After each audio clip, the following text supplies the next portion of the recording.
Assalamualaikum warahmatullahi wabarakatuh. Perkenalkan, nama saya Respati Amanda Putri dari kelas 4F dengan NIM 12220202444. Di sini saya akan menjawab pertanyaan UAS, fikih, munakahat, dan mawaris.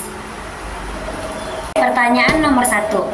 Apa yang dimaksud dengan hak dan kewajiban suami istri, dan jelaskan hak dan kewajiban suami istri menurut Al-Quran. Hak dan kewajiban suami istri adalah landasan penting dalam membangun rumah tangga yang harmonis dan seimbang. Dalam Al-Quran, hak dan kewajiban bersama suami istri yakni menjaga iman dan meningkatkan ketakwaan, menjaga agar senantiasa taat kepada Allah yang diwujudkan dalam sikap menjadikan syariat Islam sebagai tolak ukur perbuatan. Yang pertama adalah hak dan kewajiban suami. 1. Kewajiban nafkah untuk makanan, pakaian, dan tempat tinggal dan kesehatan. 2. Perlindungan dan kasih sayang. 3. Pendidikan dan bimbingan bagi keluarganya.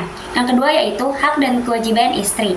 Yang pertama ada ketaatan. Istri wajib taat kepada suami dalam hal-hal yang tidak bertentangan dengan ajaran agama dan moralitas.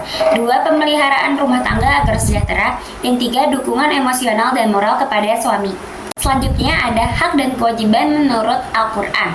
Hak dan kewajiban suami yang pertama nafkah. Dalam Quran Surat An-Nisa ayat 34. Para lelaki itu adalah pelindung bagi para wanita karena Allah telah melebihkan sebagian mereka atas sebagian yang lain, dan karena mereka telah menafkahkan sebagian dan harta mereka. Yang kedua perlakuan baik dalam surat An-Nisa ayat 19, dan bergaulah dengan mereka secara patut. Kemudian jika kamu tidak menyukai mereka karena mungkin kamu tidak menyukai sesuatu, padahal Allah menjadikan padanya kebaikan yang banyak.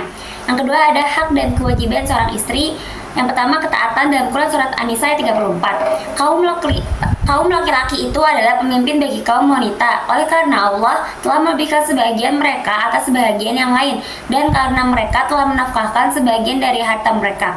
Sebab itu, maka wanita yang saleh ialah yang taat kepada Allah, lagi memelihara diri ketika suaminya tidak ada, oleh karena Allah telah memelihara mereka. Yang kedua, menjaga kesucian dan kehormatan dalam Quran Surat An-Nisa ayat 34. Wanita yang baik adalah mereka yang taat kepada Allah, lagi memelihara diri dari belakang suaminya, oleh karena Allah telah memelihara mereka. Hak dan kewajiban suami istri dalam Islam dirancang untuk menciptakan keseimbangan dan keharmonisan dalam rumah tangga. Suami memiliki tanggung jawab untuk memimpin, melindungi, dan menyediakan nafkah bagi keluarga. Sementara istri diharapkan untuk mendukung suami, mengelola rumah tangga, dan mendidik anak-anak. Pertanyaan nomor 2. Jelaskan apa yang dimaksud nusyuz dan tindakan yang perlu dilakukan apabila ada salah satu pasangan yang berbuat nusyuz. Nusyuz adalah istilah dalam hukum Islam yang mengacu pada sikap atau perilaku yang menyimpang dari kewajiban atau hak yang seharusnya dilakukan oleh seseorang terhadap pasangannya. Dalam konteks pernikahan, nusyuz dapat merujuk pada perilaku tidak patuh atau tidak hormat dari salah satu pasangan terhadap pasangan yang lain. Dan tindakan yang perlu kita lakukan jika salah satu pasangan terbukti nusyuz dalam pernikahan adalah sebagai berikut. Yang pertama ada komunikasi. Berkomunikasi secara terbuka dan jujur dengan pasangan untuk berdiskusi, mencari solusi atau masalah yang muncul. Yang kedua ada konseling. Jika masalah nusyuz tidak dapat diselesaikan melalui komunikasi sendiri, maka pertimbangkan untuk mencari bantuan dari konselor pernikahan atau ahli terapi keluarga. Yang ketiga ada mediasi. Dalam hal ini, mediator dapat membantu memfasilitasi dialog yang konstruktif dan membantu pasangan mencapai kesepakatan yang adil. Yang keempat, pertimbangan untuk mengajukan gugatan cerai. Jika semua upaya telah dilakukan namun masalah nusyuz tetap berlanjut dan tidak ada solusi yang memuaskan, pasangan dapat mempertimbangkan untuk mengajukan gugatan cerai sebagai langkah terakhir. Penting untuk diingat bahwa setiap kasus nusyuz dalam pernikahan memiliki konteks dan dinamika yang unik, sehingga penanganan masalah harus disesuaikan dengan kondisi masing-masing pasangan. Kunci utamanya adalah komunikasi yang baik, kesabaran, dan kesediaan untuk bekerja sama dalam menyelesaikan konflik demi keberlangsungan hubungan pernikahan. Pertanyaan nomor 3. Apa yang dimaksud dengan poligami, hukum poligami, dan alasan poligami? Lalu jelaskan adil menurut syarat hukum dan syarat agama. Secara bahasa, kata poligami berasal dari kata Yunani, merupakan panggalan dari kata poli dan polus yang artinya banyak, dan kata gamen atau gamos yang artinya kawin atau perkawinan. Maka, ketika kedua kata ini digabungkan menjadi suatu perkawinan yang banyak. Hukum poligami dalam Islam terdapat pada Quran Surat An-Nisa ayat 4. Jika kamu khawatir tidak akan mampu berlaku adil terhadap hak-hak perempuan, bila mana kamu menikahinya, nikahilah perempuan lain yang kamu senangi, 2, 3, atau 4. Akan tetapi, jika kamu khawatir tidak akan mampu berlaku adil, nikahilah seorang saja atau hamba sahaya perempuan yang kamu miliki. Yang demikian itu lebih dekat untuk tidak berbuat zalim. Dalil hadisnya yaitu hadis riwayat Ibnu Abbas, Rasulullah SAW telah melarang poligami bagi orang yang tidak mampu berlaku adil. Hadis riwayat Bukhari dan Muslim. Alasan poligami dalam Islam yaitu 1. Menjaga kehormatan wanita. Pada masa dahulu banyak wanita yang menjadi janda karena perang atau ditinggal suami. Poligami memungkinkan mereka untuk mendapatkan perlindungan dan nafkah yang layak. 2. Memenuhi kebutuhan biologis. 3. Memperbanyak keturunan. Yang keempat, mencegah zina bagi pria yang memiliki nafsu yang besar. Selanjutnya adalah adil. Adil merupakan syarat utama yang membolehkan seseorang lelaki itu mengamalkan poligami. Adil menurut syarat hukum, yaitu keadilan dalam memenuhi hak-hak istri, hak nafkah, hak perhatian dan kasih sayang, dan hak berhubungan seksual yang disesuaikan dengan kondisi fisik, kesehatan, dan kebutuhan masing-masing istri. Hak tinggal bersama. Yang kedua, keadilan dalam perlakuan dan emosional. Suami harus bersikap adil dan tidak diskriminatif kepada semua istrinya dalam hal perlakuan. Ia harus menghargai pendapat, perasaan, dan kebutuhan setiap istri. Sedangkan adil menurut syarat agama yaitu adil yang dimasukkan ini merangkumi berbagai segi lahiriah, yaitu dari segi pembagian nafkah, makan, minum, pakaian, tempat tinggal, dan pembagian waktu untuk bersama setiap istri, serta perkara-perkara lain. Jika keadilan tidak sanggup diberikan kepada lebih dari satu istri, maka poligami tidak diperkenankan untuk dilakukan. Hal tersebut sesuai dengan firman Allah dalam Quran Surat An-Nisa ayat 129 yang artinya, dan kamu sekali-kali tidak akan dapat berlaku adil di antara istrimu, walaupun kamu sangat ingin berbuat demikian. Karena itu, jangan terlalu cenderung kepada yang kamu cintai, sehingga kamu biarkan yang lain terkatung-katung. Dan jika kamu mengadakan perbaikan dan memelihara diri, maka sesungguhnya Allah Maha Pengampun lagi Maha Penyayang. Pertanyaan nomor 4. Jelaskan penyebab putus pernikahan karena fasah atau pembatalan. Fasah atau pembatalan pernikahan dalam Islam adalah pembatalan pernikahan oleh pihak yang berwenang, biasanya hakim, karena adanya sebab-sebab tertentu yang membuat pernikahan tersebut tidak bisa dilanjutkan. Fasah ini bertujuan untuk melindungi hak-hak dan kesejahteraan kedua belah pihak dalam pernikahan. Secara umum, disebabkan oleh dua hal besar yaitu 1. Disebabkan perkawinan yang tidak memenuhi rukun dan syarat atau terdapat adanya halangan perkawinan. 2. Disebabkan terjadinya sesuatu dalam kehidupan rumah tangga yang tidak memungkinkan rumah tangga itu berlanjut. Berikut beberapa penyebab fasah. 1. Adanya syikok, yaitu adanya pertengkaran hebat antara suami istri yang bersifat terus-menerus. 2. Adanya kecacatan. Jika salah satu pasangan memiliki cacat fisik atau mental yang membuatnya tidak mampu menjalankan kewajiban pernikahan, pihak lain dapat meminta fasah. 3. Penipuan. Maksudnya adalah menipu atau menyembunyikan informasi penting. Misalnya, sudah menikah sebelumnya atau memiliki penyakit menular. 4. Ketiadaan nafkah. Jika suami tidak mampu atau sengaja tidak memberikan nafkah tanpa alasan yang sah, istri dapat meminta pembatalan pernikahan. 5. Murtad. 6. Pasangan yang al-mafqud atau hilang. Jika salah satu pasangan hilang dan tidak ada kabar selama waktu yang cukup lama, pihak yang ditinggalkan bisa meminta fasah. 7. Memiliki penyakit menular. Jika salah satu pasangan memiliki penyakit menular yang berbahaya dan dapat membahayakan kesehatan pihak lain. Pertanyaan nomor 5. Jelaskan penyebab putus pernikahan karena perceraian atau talak. Talak yaitu melepaskan hubungan pernikahan dengan menggunakan lafaz talak atau sejenisnya. Talak hanya bisa dilakukan oleh suami dengan mengucapkan ikrar talak kepada istrinya. Beberapa penyebab putusnya pernikahan karena perceraian atau talak yaitu 1. Talak roja'i. Talak roja'i meliputi talak 1 dan talak 2. Sepasang suami istri yang melakukan talak roja'i diperbolehkan rujuk kembali sebelum masa iddah berakhir. Yang kedua, talak bain. Talak yang menghalangi suami untuk rujuk. Talak ini dibedakan menjadi dua, yaitu talak bain kubro dan talak bain sugro. Yang ketiga, hulu. Perceraian yang dilakukan oleh suami terhadap istrinya atas dasar kehendak istri dengan catatan pihak istri sanggup membayar ganti rugi atau iwat kepada pihak suami, yang dilakukan atas dasar adanya kesepakatan dan persetujuan antara kedua belah pihak dengan menggunakan perkataan cerai atau hulu dari suaminya.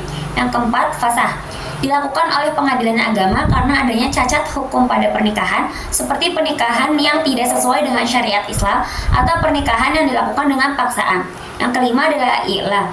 Suami bersumpah tidak akan berhubungan seksual dengan istrinya selama 4 bulan atau lebih. Jika suami tidak mencabut sumpahnya setelah 4 bulan, maka talak jatuh talak 1. 6. Li'an. Suami dan istri saling menuduh zina atau mencaci maki dengan tuduhan zina. Dalam kasus ini, pengadilan agama akan menjatuhkan talak kepada suami dan memisahkan mereka. Pertanyaan nomor 6. Jelaskan apa yang dimaksud dengan li'an, hukum li'an, dan kapan terjadinya li'an. Li'an adalah salah satu konsep dalam hukum Islam yang merujuk pada sumpah laknat antara suami dan istri dalam kasus tuduhan zina. Li'an terjadi karena seorang suami menuduh istrinya berzina tanpa memiliki bukti yang cukup untuk mendukung tuduhannya. Biasanya berupa 4 orang saksi laki-laki yang melihat secara langsung perbuatan zina tersebut. Selanjutnya, hukum li'an. Setelah proses li'an dilakukan, maka hukumnya adalah sebagai berikut. Yang pertama, perceraian otomatis. Setelah sumpah li'an, pasangan tersebut otomatis bercerai dan tidak boleh rujuk selamanya. 2. Anak yang ditolak. Jika dalam kasus ini ada anak yang diperselisihkan statusnya, maka anak tersebut tidak diakui sebagai anak suami yang melakukan li'an. Dan yang terakhir, kapan terjadinya li'an? Li'an biasanya terjadi dalam situasi di mana 1. Suami menuduh istrinya berzina tetapi tidak memiliki bukti yang cukup, yakni tidak ada 4 saksi yang melihat langsung perbuatan zina tersebut. 2. Istri menolak tuduhan tersebut dan bersedia melakukan sumpah li'an untuk mempertahankan kehormatannya dan menolak tuduhan suami. Dengan demikian, li'an adalah mekanisme hukum dalam Islam untuk menangani tuduhan zina tanpa bukti yang cukup, memberikan cara bagi suami dan istri untuk menyelesaikan tuduhan yang sangat serius ini dengan cara yang teratur dan syar'i. Pertanyaan nomor 7. Jelaskan apa yang dimaksud dengan hulu. Hulu disebut juga dengan istilah talak tebus, yaitu perceraian yang diusulkan oleh istri kepada suami dan istri sanggup membayar ganti rugi atau tebusan kepada suami yang akan menghulukannya itu. Secara etimologi, kata hulu diambil dari kata khola'a yang berarti mencopot atau menanggalkan. Maksudnya ialah suami menceraikan istri dengan suatu pembayaran yang dilakukan istri atas kehendak dan permintaan istri. Sedangkan hulu menurut terminologi ilmu fikih, hulu berarti menghilangkan atau membuka buhul akad nikah dengan kesediaan istri membayar iwat atau ganti rugi kepada pemilik akad nikah itu atau suami dengan menggunakan perkataan cerai atau hulu. Dalam istilah hulu dapat dilakukan apabila ada sebab yang menghendakinya, seperti suami buruk akhlaknya atau suami mengganggu istri dan tidak menunaikan haknya, atau istri takut jauh dari Allah Subhanahu wa taala dalam bergaul dengan suami. Jika tidak ada sebab yang mendorongnya, maka hulu dilarang. Dalil hulu terdapat pada Quran Surat An-Nisa ayat 128. Adapun rukun hulu yang mesti dipenuhi ada 4. Yang pertama, suami. Yang kedua, istri. Yang ketiga, silwat. Yang keempat, iwat. Pertanyaan nomor 8. Jelaskan apa yang dimaksud dengan zihar. Zihar adalah salah satu bentuk talak dalam hukum Islam di mana seorang suami mengatakan kepada istrinya bahwa dia haram baginya seperti punggung ibunya. Pernyataan ini dianggap sebagai bentuk talak atau perceraian yang sangat ofensif dan tidak sopan. Zihar pada dasarnya adalah pernyataan yang menjadikan hubungan suami istri serupa dengan hubungan darah yang haram, seperti hubungan antara ibu dan anak. Setelah seorang suami mengucapkan zihar, istrinya menjadi haram baginya hingga suami melakukan kafaroh atau tebusan tertentu. Kafaroh untuk zihar termasuk membebaskan seorang budak, atau jika itu tidak memungkinkan, berpuasa selama 2 bulan berturut-turut, atau memberi makan 60 orang miskin. Dalam Al-Quran, zihar disebutkan dalam Quran Surat Al-Mujadalah ayat 2-4, di mana Allah mengecam tindakan ini dan menetapkan aturan kafaroh untuk memperbaiki hubungan tersebut. Pertanyaan nomor 9. Jelaskan apa yang dimaksud dengan i'la, bagaimana hukumnya. I'la adalah istilah dalam hukum Islam yang merujuk pada situasi di mana seorang suami bersumpah untuk tidak menggauli istrinya dalam jangka waktu tertentu, paling sedikit 4 bulan. Istilah ini berasal dari bahasa Arab yang artinya menjauh atau tidak mendekati. Hukum i'la menurut syariat Islam diatur dalam Al-Quran dan hadis. Allah Subhanahu wa taala berfirman dalam Quran Surat Al-Baqarah ayat 226 dan 227. Bagi orang-orang yang meng'ilah istrinya atau bersumpah tidak akan mencampuri istrinya, diberi tangguh 4 bulan. Kemudian jika mereka kembali, maka sesungguhnya Allah Maha Pengampun lagi Maha Penyayang. Dan jika mereka bertekad untuk talak, maka sesungguhnya Allah Maha Mendengar lagi Maha Mengetahui. Hukum ini bertujuan untuk melindungi hak-hak istri dan mencegah tindakan suami yang mungkin menyiksa atau menelantarkan istri tanpa alasan yang jelas. Dengan adanya batas waktu, suami tidak dapat menahan hak-hak istrinya dalam waktu yang tidak terbatas. Dan pertanyaan terakhir saya akan menjelaskan tentang mahram. Dalam ilmu fikih, mahram adalah semua orang yang haram untuk dinikahi selamanya karena sebab keturunan, persusuan, dan pernikahan dalam syariat Islam. Mahram menurut Kamus Besar Bahasa Indonesia adalah orang, perempuan atau laki-laki yang masih termasuk sanak saudara dekat karena keturunan, sesusuan atau hubungan perkawinan sehingga tidak boleh menikah di antaranya. Dari definisi mahram di atas dapat kita ambil garis besar bahwa mahram adalah sebuah istilah yang berarti perempuan yang haram dinikahi. Dalil tentang mahram terdapat pada Quran Surat An-Nur ayat 31. Macam-macam mahram ada dua. Yang pertama, mahram muabat atau halangan abadi. Mahram muabat adalah orang yang haram melakukan pernikahan untuk selama-lamanya, bagaimanapun situasi dan keadaannya. Yang kedua, mahram mu'aqad atau halangan sementara. Mahram mu'aqad atau keharaman sementara adalah sesuatu yang datang baru dan bisa lenyap suatu ketika. Jika sebabnya hilang, wanita menjadi halal bagi orang yang semula diharamkan. Boleh dinikahi dan hidup bersama karena keharaman kembali pada sifat sementara yang terkadang menghilang. Selanjutnya ada sebab-sebab mahram. Yang pertama, mahram sebab keturunan atau nasab. Yang kedua, mahram sebab pernikahan atau musaharah. Yang ketiga, mahram sebab persusuan atau rodoah. Terima kasih. Wassalamualaikum warahmatullahi wabarakatuh.